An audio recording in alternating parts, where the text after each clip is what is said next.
Mesdames, Messieurs, merci pour votre fidélité à Monto TV. Voici votre journal dans le sommaire. Le prix du poisson a excessivement haussé sur le marché de Butembo. Des revendeurs rapportent une carence de poissons dans les sites d'approvisionnement. Ils accusent des fournisseurs de bloquer volontairement les transactions pour profiter de cette situation. La campagne de vaccination contre la poliomyélite a été lancée en ville de Béni ce vendredi 5 avril. Des activités de lancement et suivi de cette campagne ont été présidées par la conseillère principale du gouverneur du Nord Kivu en charge de santé. Et voilà tout pour les titres. Restez avec nous pour l'intégralité de ce journal. Ouvrons cette édition par cette page religieuse. Les fidèles chrétiens de la paroisse Cœur Immaculé de Marie de Kitatumba ont participé aux enseignements dans le cadre de l'évangélisation de dans leur paroisse ce vendredi 5 avril. Cette évangélisation qui est trimestrielle vise à vivifier la foi des chrétiens catholiques de cette paroisse. C'est Monsieur l'abbé Oswald Kibonde qui a animé ses enseignements à l'église paroissiale de Kitatumba, comme nous le rapporte ici Delphin Weya, qui a pris part à cette activité. Ce premier vendredi du mois, les chrétiens célèbrent le Sacré-Cœur de Jésus. Pour ce vendredi qui tombe dans l'octave pascale, les fidèles de la paroisse Kitatumba se sont réunis dans leur église paroissiale pour participer aux enseignements. Ces enseignements sont organisés par le curé de la paroisse. L'objectif et de fortifier la foi des chrétiens à ce jour où le monde connaît de faux prophètes. Voilà pourquoi M. l'abbé Oswald Kibonde, aumônier diocésain de l'Union de la jeunesse catholique, a demandé à ses chrétiens de toujours prier les uns pour les autres, peu importe la nature pécheresse de l'homme. En tant que chrétien, si vous savez que vous êtes encore sorcier, venez vous faire délivrer. Nous avons prié pour tant de féticheurs et à travers la prière, ils ont trouvé la guérison. Selon ces prêtres exorcistes du diocèse de Butembo-Béni, ces chrétiens n'ont pas intérêt à abandonner leur foi catholique pour tel ou tel autre prédicateur non catholique, mais plutôt à mirer leur foi pour ne pas s'égarer. Beaucoup de pasteurs sont des faux prophètes. Ils se font passer pour des vrais pasteurs même à travers les médias. Je vous invite à vous sentir à l'aise dans votre foi catholique, vu que les faux prophètes sont actuellement nombreux dans le monde. Après les enseignements, les chrétiens ont participé à une célébration eucharistique dite par M. l'abbé Oswald Kibonde, accompagné du curé de Kitatumba et une prière de délivrance.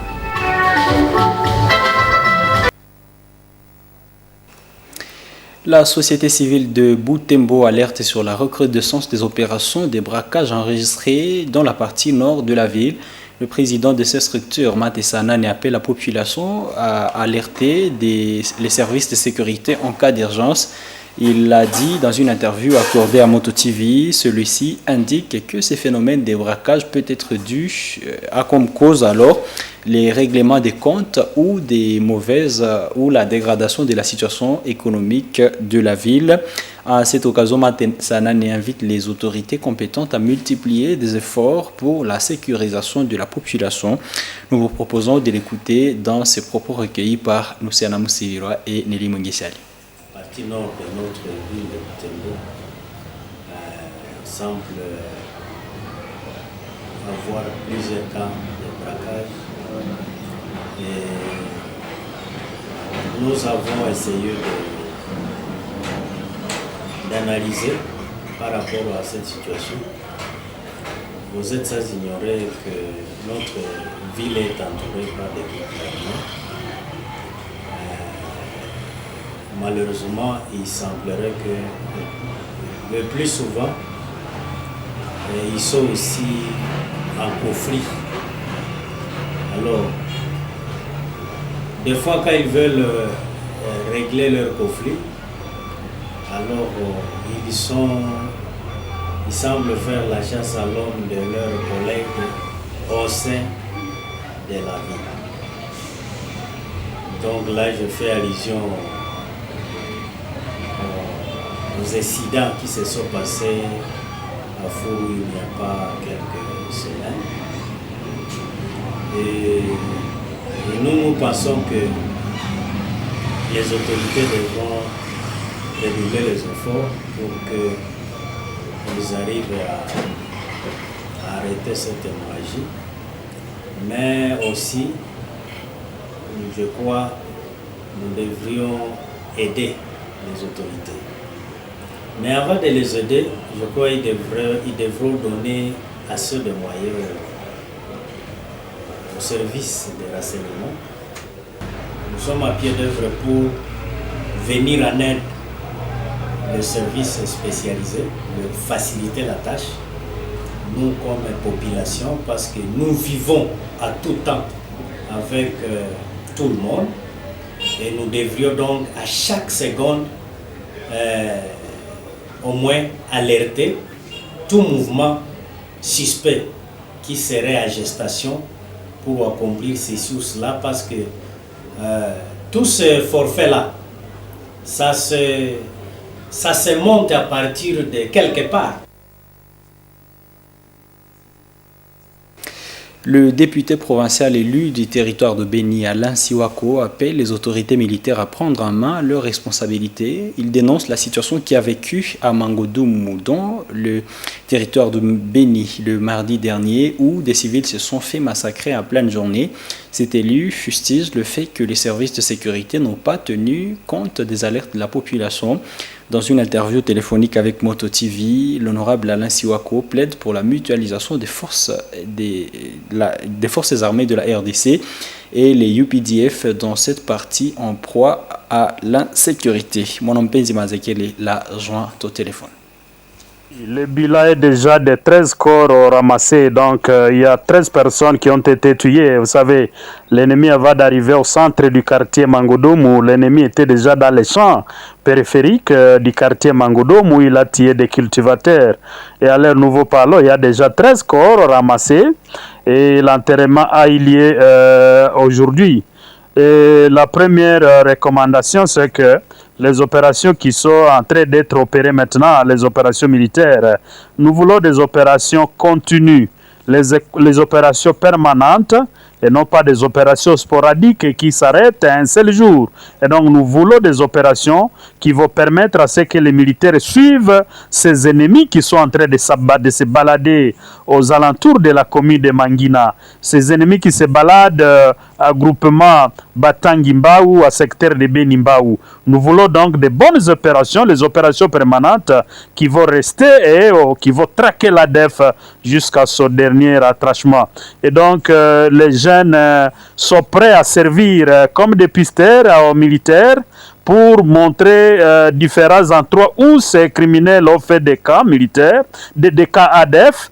Et donc les jeunes de Mangina sont prêts à servir comme des pisteurs, à accompagner les FARDC dans la traque de ces ADF.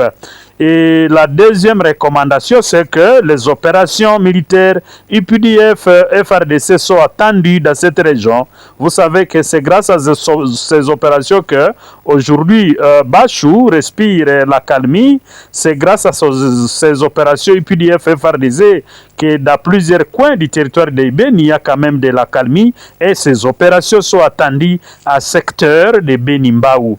Et troisième recommandation, c'est de dire aux autorités de chaque fois tenir compte des alertes que nous donnons. Les alertes ne se font pas sur les réseaux sociaux. Nous donnons les alertes par circuit normal. C'est énervant d'écouter qu'une autorité a dit que non, et ces alertes ont été confondues à des mensonges du 1er avril, les poissons d'avril, ça décourage. Nous pensons qu'il faut tenir compte des alertes qu'on donne. Quand on donne des alertes, on veut que l'armée fasse bien son travail. On n'est pas contre l'armée, mais l'armée doit bien travailler parce que l'armée est au service de la population. Changeons de chapitre à présent pour parler de la santé. La campagne de vaccination contre la poliomyélite a été lancée en ville de Béni ce vendredi 5 avril. Des activités de lancement et suivi de cette campagne ont été présidées par la conseillère principale du gouverneur du Nord Kivu en charge de la santé, Madame Priska Luanda Kamala. Un reportage de nos confrères de la presse du gouvernorat. à mission sanitaire et humanitaire dans le Grand Nord de la province du Nord Kivu, Madame Priska Kamala Luanda, conseillère principale du gouverneur militaire du Nord Kivu, le général-major Peter Chirimwami, a procédé au suivi de la campagne de vaccination contre la poliomyélite lancée à Béniville ce 5 avril 2024, où sont attendus 116 154 enfants de 0 à 59 mois. Nous sommes satisfaits du fait que la campagne a été lancée aujourd'hui et nous allons nous rassurer que tout est fin prêt pour que ça débute, la vaccination débute les lundis 8. Les vaccinateurs vont passer de porte à porte pour vacciner les enfants. Il y a déjà un message que l'autorité provinciale avait envoyé dans tous les territoires et toutes les villes. Et je sais qu'à Béni aussi le message est arrivé. C'était pour que les parents et les gardiens d'enfants, parce que nous avons aussi des parents qui travaillent, qu'ils puissent laisser les enfants à la maison pour qu'ils soient vaccinés. Ça sera l'occasion pour eux de recevoir cette vaccination qui pourra nous permettre de protéger nos enfants. Puis, Madame Priska s'est rendue aux hôpitaux militaires de Béniville et celui de Béniville et Mambangu en visite de civils, en processus de recrutement blessés par accident de route. Ils disent merci au gouverneur militaire du Nord Kivu, le général-major Chirimwami Kuba Peter, qui a mandaté Madame Priska. Djinadia gouverneur général-major Peter Chirimwami Kuba. Je suis le gouverneur militaire Peter Chirimwami Kuba ametufanyizia tunashukuru naye sana.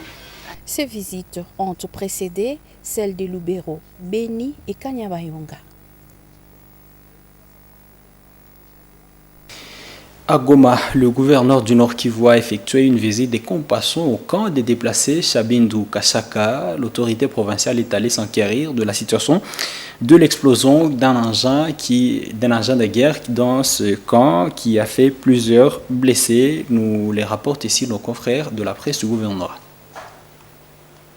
Le gouverneur militaire du Nord Kivu, le général-major Peter Chirimwami, a fait ce vendredi une descente au camp des déplacés Chabindu Kashaka, situé au quartier Mugunga, en commune de Karisimbi, c'est dans la ville touristique de Goma.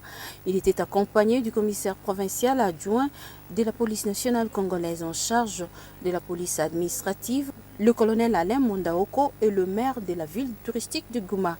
L'autorité provinciale voulait s'enquérir de la situation sur l'explosion dernière d'un engin dans le camp des déplacés. L'on parle sur place de 9 blessés et 1 mort. Par rapport à la demande de rétablissement de la paix formulée par la population déplacée, l'autorité provinciale précise que tout est mis en œuvre par la haute hiérarchie pour mettre fin à la guerre qui a tant duré en province du Nord Kivu. La nuit, il y a eu des incidents à Mugunga. Tantôt, on nous parlait des bombes qui seraient tirées par l'ennemi à hauteur de Sake.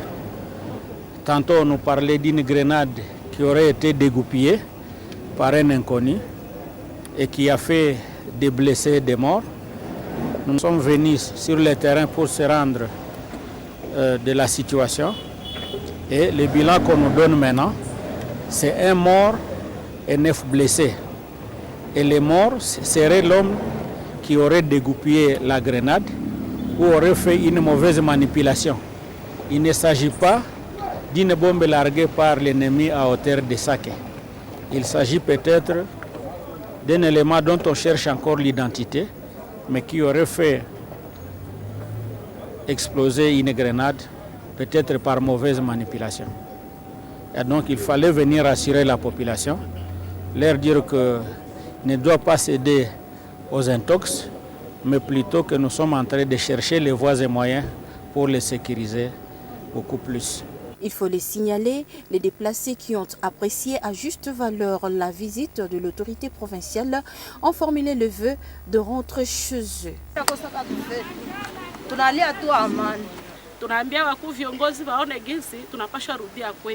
Soulignons qu'une importante enveloppe a été remise aux responsables de ce camp pour la prise en charge de toutes les victimes de l'explosion de cet engin. Nous l'avons épinglé dans le sommaire de cette édition. Parlons à présent. À Butembo, il s'observe une hausse de prix de poissons sur le marché depuis une semaine environ. Cette augmentation est due à la carence des poissons sur le marché. Ces jours, un seul chargement des poissons entre à Butembo depuis Kasindi, contrairement aux jours passés où il y avait plusieurs milliers de ravitaillements.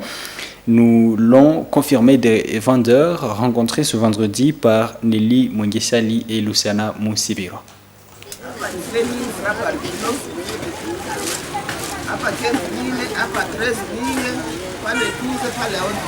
À Butembo, il s'observe une instabilité de prix des poissons sur les marchés depuis environ une semaine. Une situation qui pèse sur des revendeurs de poissons. Rencontré sur Avenue Rwenzori, ces derniers indiquent que cette hausse est consécutive à la rareté des poissons. Seulement un chargement des poissons peut entrer à Ville Séjour au lieu de 5 ou plus auparavant. Autour des 11 heures, nous pouvons voir certains étalages encore vides sur cette avenue. Cette femme vendeuse de poissons rapporte que cette carence est presque générale. Elle touche particulièrement des frétins localement appelés Ndagara. Ces derniers temps, le prix est vraiment stable sur le marché. Nous manquons où nous ravitailler en frétin. Seule cette dame a 2 frétins à vendre. 2 fois le poisson que nous vendons proviennent de Soudan. Actuellement, les gens de Soudan nous arrivent avec peu de quantité de poissons. Et cela est à la base de la présence de peu de camions transportant seulement peu de poissons à vendre. Nous rencontrons cette autre femme ici à ce dépôt. Elle dit que cette carence s'observe depuis les lieux de provenance comme Kasindi. Selon elle, les fournisseurs bloquent volontairement les transactions pour hausser les prix. Une situation qui a exigé le déplacement du responsable des vendeurs de Butembo pour Kasindi pour s'imprégner de la situation.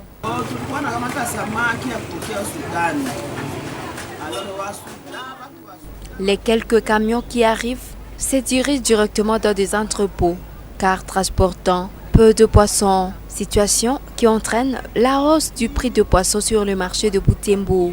Vu la population immense, il est difficile de servir au prix abordable le poisson sur le marché. Du coup, cela joue sur notre bénéfice. Toutefois, le chef de notre association s'est déjà rendu à Kasindi pour tabler ce problème. À son retour, nous osons croire qu'une solution sera établie sur la question.